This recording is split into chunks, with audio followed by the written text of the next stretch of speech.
Alright everybody, I don't know if you guys can see this. Check that out. It's like a little tarantula hawk. Oh, dang it. Look at that. This wasp is totally... watch out baby, back up. This wasp has totally messed this spider up.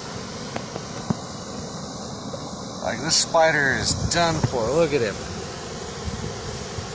That spider is toast. I don't know where the little guy flew off to. I must have scared... No, there he is. He landed in some bushes. He must be a little apprehensive of me. Whoa, don't sting me, buddy. Oh, he's back. There he is again. He is back to his kill. He's trying to drag it into my shade. Look at the wasp and the spider, baby. See him? Wow. That's something you don't see every day.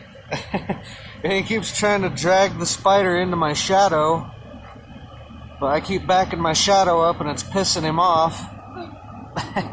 See? Now he's got him in my shadow. Hey. He's chilling out. Stay there, baby. Stay there. Don't move. Look at that. Look. I know. No, baby. Don't get close. He'll sting you. He'll bite you. Alright, we better leave him alone. Let's leave him alone. Wow.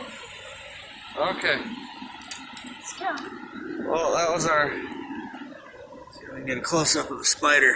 Oh, yeah, that spider is messed up. He is not going anywhere. There's ants everywhere.